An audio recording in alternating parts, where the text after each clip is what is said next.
Can we start? Shreya, can you start with the welcome?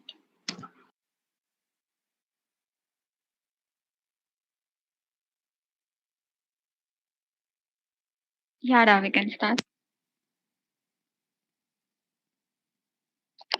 A very good evening, everyone, and I welcome you all to today's session. While eyebrows may be raised at the title of this discussion, I am sure an internal monologue tries to justify that the people of the LGBT community are also normal, healthy, functional beings and a part of a society. We have seen a lot of people from the LGBT community celebrating Pride Month across the globe. I'm pretty sure a lot of you guys have wondered why is Pride Month celebrated in June. Brenda Howard, who is known as the Mother of Pride, was instrumental in organizing the first ever Pride March. She said, "The next time someone asks you why the LGBT Pride March exists or why is Pride Month celebrated in June, tell them a bisexual woman named Brenda Howard thought it should be." It all started with Brenda Howard, and now all glitter and rainbows and live in the internet since it is the June month. Members of the LGBT celebrate their identities in and out of their closets with pride. And now we are here taking an initiative to normalize the LGBT community. It is a moment of great privilege and honor for me to welcome all of you for the discussion forum on normalizing LGBT, which is conducted by the Youth Red Cross of Ishwar Engineering College. I extend my heartfelt welcome to all the eminent speakers from different walks of life who have come here to share their knowledge and opinions on this topic. Firstly, I would like to introduce the speakers for today. We have Ms. Kalki Subramaniam, a transgender rights activist and an artist, as the chief guest. She is the founder of Sahodri Foundation, an organization that advocates for transgender people in India. She is also the founder of Trans Hearts Art Project, through which she has trained more than 200 transgender people in creating artworks supporting their livelihood through workshops. She was chosen by Facebook as one of the 12 inspiring women of the world who used Facebook to community development in 2014. Kalki Subramaniam was also invited by the Harvard Business School to speak on behalf of the sexual minorities and represented the Indian transgender community in 2017. She was recently honored by the MG Motors as one of the finest change makers of India. I'm very pleased to have you as our chief guest for the evening, ma'am. The other presenters for the day are Mr. John Dhayanithi, Vice Chairman of the Matriculation School, Chennai, who has also done his research in LGBT under Christian ethics. He also speaks for the rights of the LGBT community in every possible medium. The next speaker is Ms. Juanne Jananee Manoj, who has completed her undergraduate in BSc Psychology Honours from Christ University, Bangalore, and is aspiring to pursue her master's in clinical psychology. She's an optimistic and motivated budding psychologist. The final speaker will be Ms. Lavanya Rao, who is a law student in VIT Chennai. She's also a young intersectional feminist. We welcome you all. My heartiest thanks on behalf of the YRC team of the Ishwari Engineering College to all the speakers who have accepted our invitation to be a part of this event. Now, Purnima will give a brief introduction on this topic. Thank you, Shreya, for the amazing welcome note. We all are gathered here to discuss on normalizing the LGBTQ plus community. Equality is not in regarding different things similarly. Equality is in regarding different things differently. All these past years, we have heard a lot about discrimination and cruelty against the pride community. Lack of acceptance among the society and lack of equal opportunities for livelihood are few of the major problems the community faces. Today, let's discuss our thoughts, ideas, and opinions that support and uplifting the community's growth and well-being. It's high time that we address this issue and ensure a peaceful and equal society for them among us. To speak on this topic, let me first call upon Lavanya Rao to start the discussion. Thank you so much. So I'll start by first saying a very good evening to everyone present here. As they've already introduced me, I'm Lavanya. I'm a law student at VIT Chennai, and the best way I would describe myself is I'm an intersectional feminist. So I'd like to get right into it, and I'll be focusing on the Indian legal system and its recognition of the LGBTQIA plus community. Um, I'll start by stating the obvious. Homosexuality was decriminalized in India on September 6, 2018. The key word there being decriminalized, not legalized. They took us 71 years after independence to do away with an innately British, outrageously discriminatory law that penalized someone for who they loved. We have a very, very long way to go in terms of legalizing gay marriage, and contrary to popular belief, it is already too late. We need to take action quickly to make sure that in a developing nation like India, people are free to get married to anyone that they love. Now let's go on to analyze another very important recent legal development. That was the Transgender Persons Protection of Rights Act 2019. Now, I'm not sure how many of you are aware of the Act. I'll discuss just a few provisions of the Act. This Act has some provisions that protect the rights of transgender people. However, it does more harm than good. This has been pointed out by multiple people in the transgender community, and they have staged protests and they've showed their dissent against this particular law that affects them. Firstly, I'll start off with a provision, with the definition of the intersex community and the transgender community that have been conflated. So they have defined both the intersex community and the transgender community under one umbrella term, and they call them transgender people. Now, what this does is it's an outrageous misrepresentation of intersex people and their concerns. The second thing I would like to cover is the punishment, the provision that provides for the punishment for violence, as much as that which would endanger a transgender person's life, is only a maximum term of 2 years. This involves physical abuse, sexual abuse, verbal abuse, emotional abuse, and economic abuse. When we look at the Indian rape laws or the Indian sexual harassment laws, we see that they are not inclusive to the transgender community, nor are they gender neutral. Because of this, sexual abuse, which is rampant against the transgender community, is included under the same section which I discussed above and is punished by a maximum term of 2 years. This is a gross discrimination of trans people and their rights, since in case under the IPC, the punishment for rape is a minimum period of 7 years. The next provision I would like to discuss is the recognition of a transgender person's identity, which is to be decided by a district magistrate based on a certain set of documents. There is no clarity as to what documents would be required, and there is no system of redressal in case a district magistrate refuses to identify someone's identity. Lastly, if a transgender person is willing to change their identity, in the sense if they want to change their preferred gender to male or female, the bill enforces the need for a sex reassignment surgery. Now, this is a very archaic view to viewing what transgender people are and how they want to define themselves. I think it is high time now that we realize that somebody's gender is simply how they view themselves. A sex reassignment surgery is absolutely unnecessary for somebody to decide what gender they identify themselves as. Moreover, the validity of this sex reassignment surgery is then decided by the district magistrate. So this is putting so much power on, especially in regards to someone's identity, on just one person. The last provision I would like to discuss is the restriction of movement of transgender people to separate from their parents. Now, I'm sure a lot of you have heard stories of transgender people who move out from their families at very young age.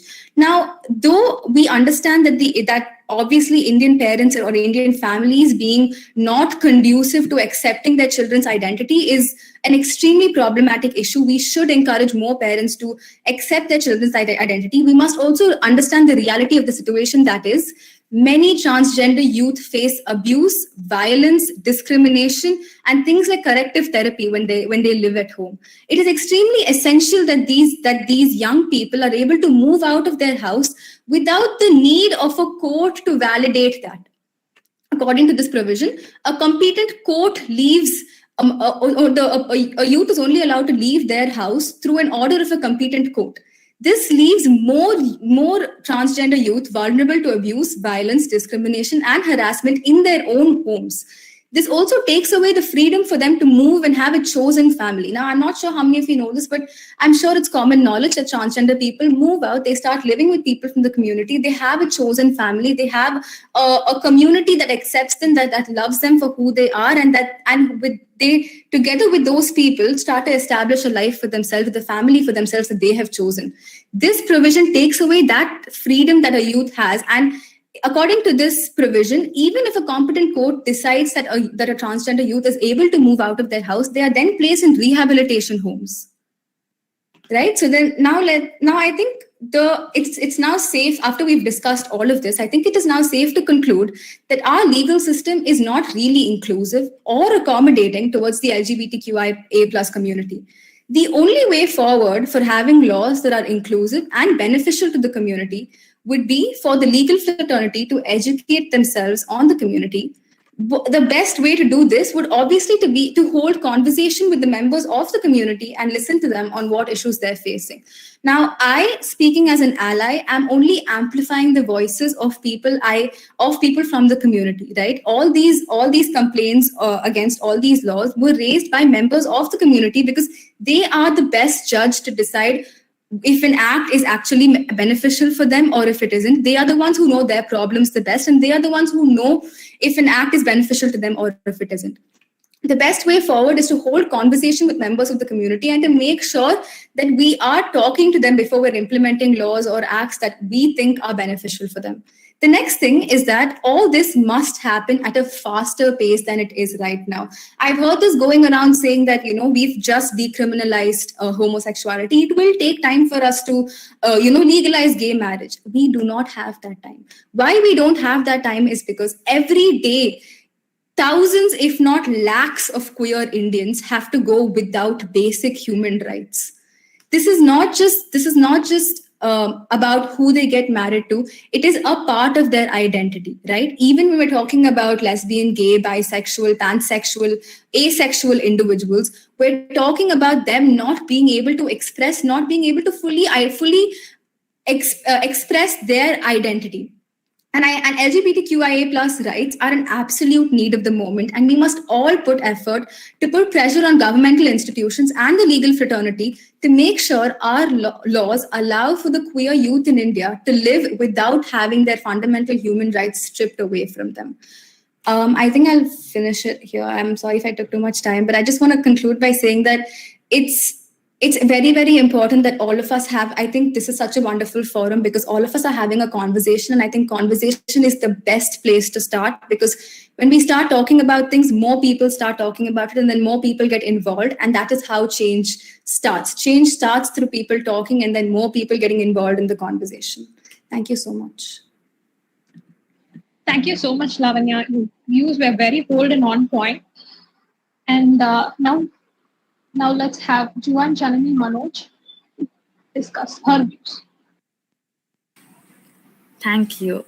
Very pleasant evening to everyone. I'm Juanne, Jananee, Manoj, and thank you, Shreya, for that introduction. Am I audible? Okay.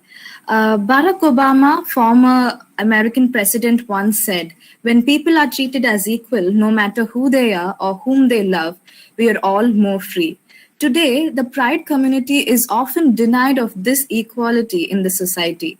To normalize it or not is a collectivistic yet an individual process, and this cannot find an overnight solution. But what is in the present is how to address this particular situation in a psychological perspective. And that is my focus for today. Let me give you a gist of how this field of psychology understands the pride community. In the year 1973, the American Psychiatric Association removed the disorders related to homosexuality from the DSM version 2. DSM is a diagnostic statistical manual which is used for diagnosis. And after that, the succeeding versions of DSM also didn't consider homosexuality as a disorder. So whatever may be the situation, my primary focus for today is to speak about how to evolve an inclusive community and avoid excluding or ostracizing the pride community. Now, there can be a common question. why should one create an inclusive community? One is an inclusive community will help in the empowerment of the Pride community, and the second one is it will enable the Pride community to have an identity of their own. And I think Lavanya added a lot of points to this particular question as such. And I would like to share 2 steps that I thought would help to create an inclusive step to create an inclusive community is to have an inclusive mindset. An inclusive mindset is neither from a point of acceptance or from a point of disapproval, but it comes from a place of love and compassion, and it is very neutral and humane. The second step is the conscious behavior. It can be developed by avoiding automated response. An automated response is like, for example, an automated response is when we have an avoiding behavior towards the Pride community. Now, being aware and conscious of the automated response will automatically generate a conscious behavior. Conscious behavior empowers oneself and also the other. And the conscious behavior is being considerate, concerned, and also humane. So can I request the team to share the first slide, please?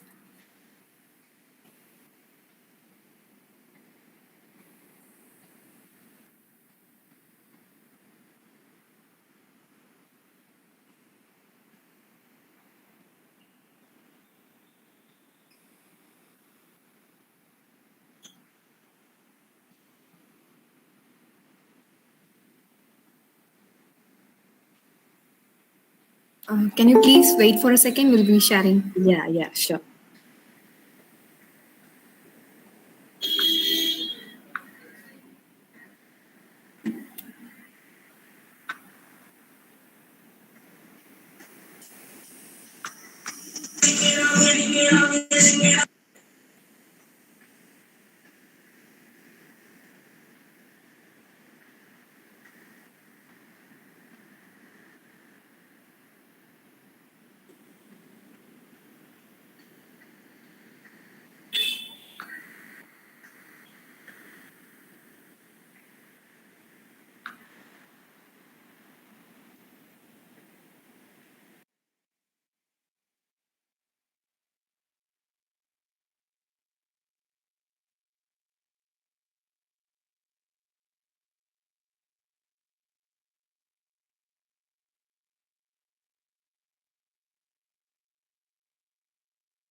Can I try to share?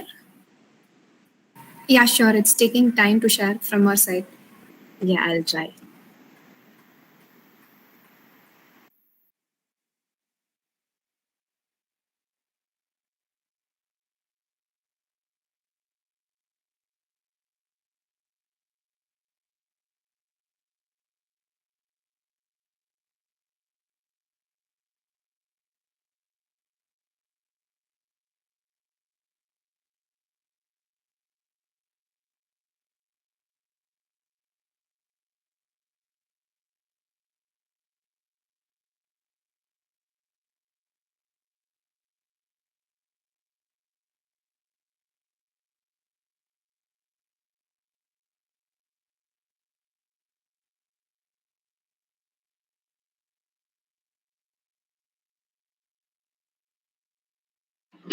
Jananee, we'll share. We'll share, no problem. We've sorted. Thank you.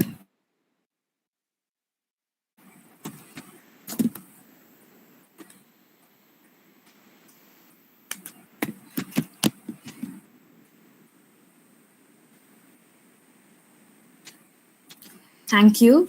So there are some reminders as to ensure that one is conscious about their behavior towards the Pride community. This is called the STAR approach that I came up with when I was preparing for the talk. So there are 4 points. to remember this particular approach. So, point one is stop labeling, talk consciously, appropriate usage of body language, and respect. So, first and foremost, a consciously appropriate behavior would stop using preconceived ideas and stop labeling using preconceived beliefs. For example, one can avoid labeling by refraining themselves from creating and reacting to absurd memes and trolls against the pride community. And the second one, talk consciously. Conscious usage of language is very important. For example, avoid teasing community by asking one if you are a boy or a girl. And appropriate body language is the third most important thing to be conscious about, because when words fail, our body exhibits our emotions and the state of mind that we are in. So practicing conscious body language is very important. So the fourth one, being respect, is the most civilized part of being human. Respecting the pride community would pave way towards an inclusive community. Can the team go on to the second slide, please?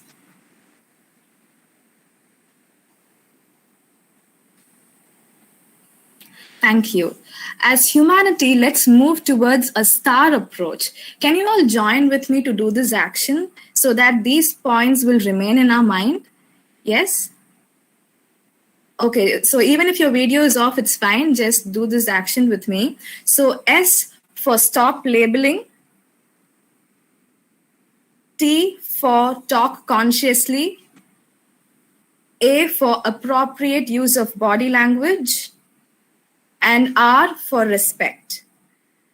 Yeah, thank you all for doing that with me. You can stop sharing the slide. Thank you.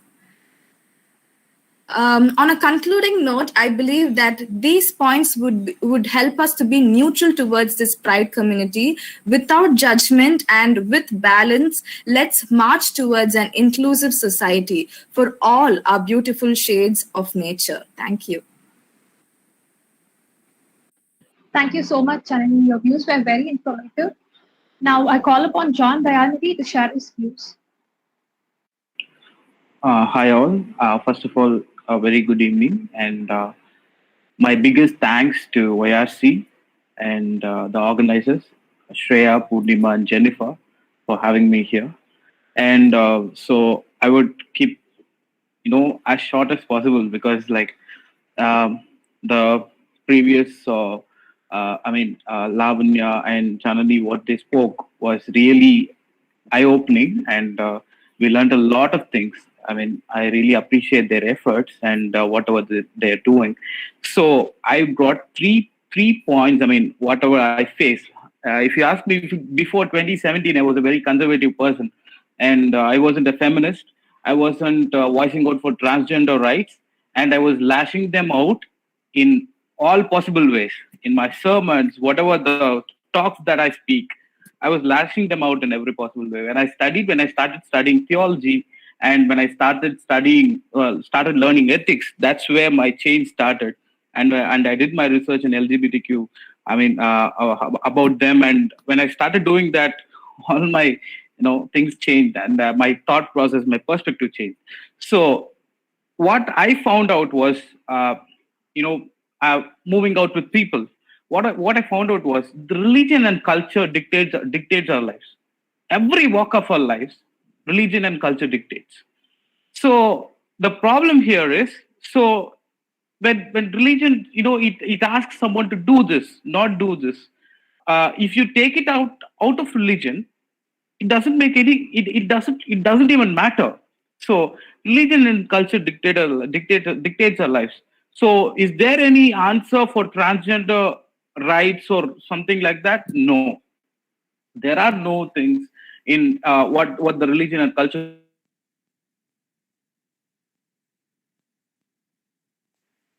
transgender rights, and I mean who transgender people are, and whatever the homosexuals or whatever they are. So, and the other part is gender-based roles and identity. So here, a gender should look like this, a gender should speak like this. Men should not cry, things like that. Men should dress this way. Women should dress this way. And the funny part is these people elevate women to another, stage. They take them to, they give in the name of respect and treating them with dignity.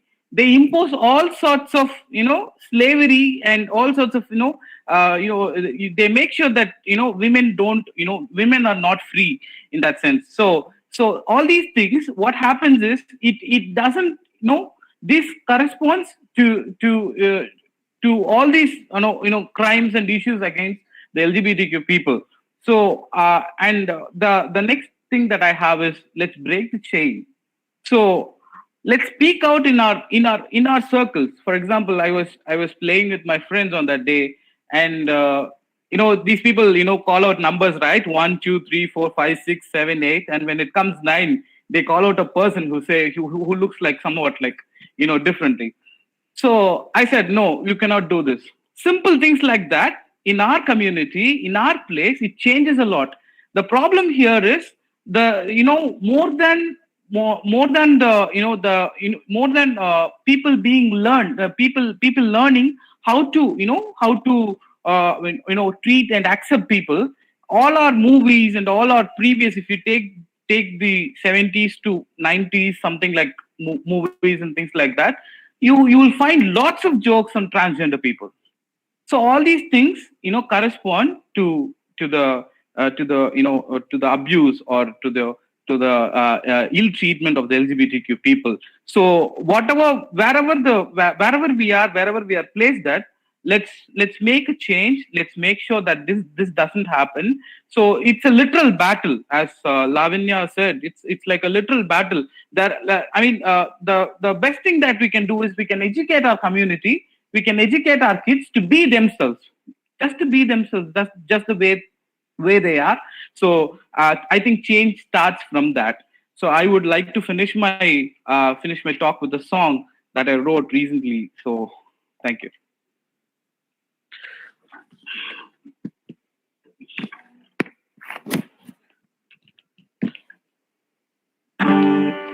I wanna stand by you, to be yourself. Let all your true colors reveal. I wanna stand by you, to be yourself. Let all your true colors reveal. That's what love can do. That's what love can do. That's what love can do. That's what love can do. That's what love can do. That's what love can do. That's what love can do. That's what love can do. That's what That's what love can do. That's what love can do. That's what love can do. That's what love can do. That's what love can do. That's what love can do. Thank you so much. Thank you so much, John. Now we have Kalki Subramaniam ma'am, our chief guest, and let's hear her views on this particular topic. Thank you so much for inviting me for this wonderful session on LGBTQI rights and the way forward. Especially, I also love the header, the title of this program called Shades of Nature.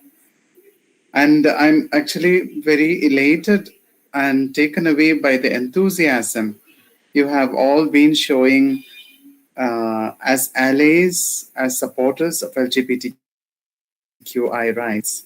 I'm really happy to see all this. Particularly on Pride Month, almost at the end of the Pride Month, we are having this discussion. And I'm sure a lot of you are allies rather than the LGBT community people itself.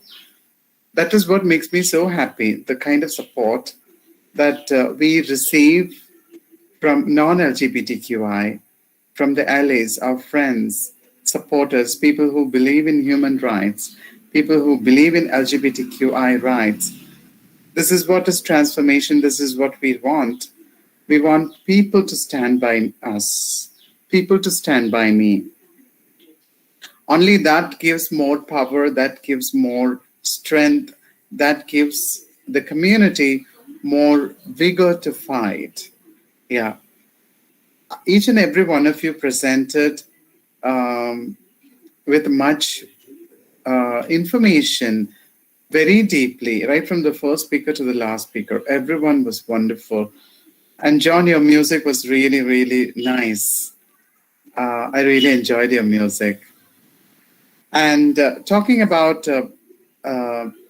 transgender people, of course, Section 377 has been decriminalized, and homosexuality is not anymore a crime in India. But that does not mean that our society has accepted it. Only legally it has been decriminalized. But socially, don't we still criminalize homosexuals? Don't we still criminalize gay people? We still do. We haven't changed it. We still criminalize two women who are in love with each other, who live with each other, who are in a relationship with each other. So we are in a world that is so narrow-minded, especially a patriarchal culture, a patriarchal society that is male chauvinistic, and we are living in a country that oppresses women and that oppresses transgender people also. Gender equality doesn't exist in this country, but we are moving on that direction right now. The progress we have made in the LGBT community for the past 10 years has been amazing, right from the transgender recognition, legal recognition by the Supreme Court in 2010, and the decriminalization of Section 377 in 2019. And recently, the High Court of Madras has recommended the upholding of LGBT rights in educational institutions and recommended to doctors not to do conversion therapy and to police officers to be more compassionate towards LGBTQI people, which is all positive. But are we including education on LGBTQI, education on sexuality and gender in colleges and universities? We haven't really done that. We have a long way to go. There should be a balance of society as well as our families, both accepting LGBTQI community. Both have to be educating themselves. They have to unlearn what is not right. They have to unlearn the stereotypes that exist about gay people, lesbian people, bisexual people, and transgender people. They have to be open-minded. I'm not very hopeful of our fathers and mothers and our teachers, but I am hopeful of you and your children. They will change. You will change them, and they will change the entire world to be open-minded towards love. After all love is love. And only love makes the world more beautiful, more colorful, more authentic, more free, and more liberated. So there's no particular verdict for this debate. It's only that a call for universal love, a call for acceptance, a call for inclusion. Thank you all for this opportunity. Thank you so much, ma'am, for joining us and honoring this event. Now I call upon Ashwini, President of YRC, to read the thank you note for the event. Respected speakers, participants, members of YRC, and my dear office bearers, it gives me immense pleasure to address you all on this evening.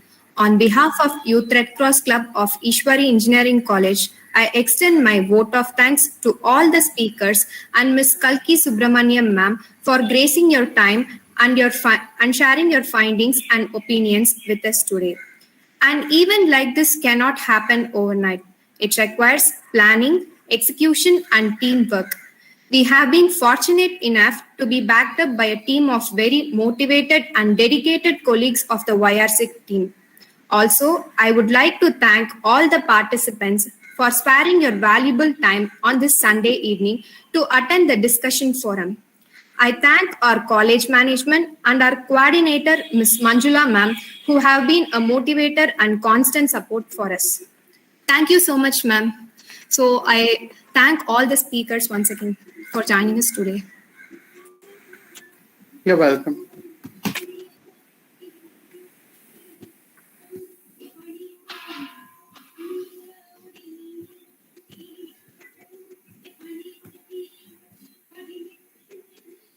Thank you, Ma. Is the meeting over? Yes, ma'am. Okay. Thank you all. Bye-bye. Have a nice Sunday evening. Bye-bye. Thank you, ma'am. Thank you, Thank you, ma'am. Thank you, ma'am. Thank you, John. It was all a great meeting you, everyone. Bye-bye. Thank you, ma'am.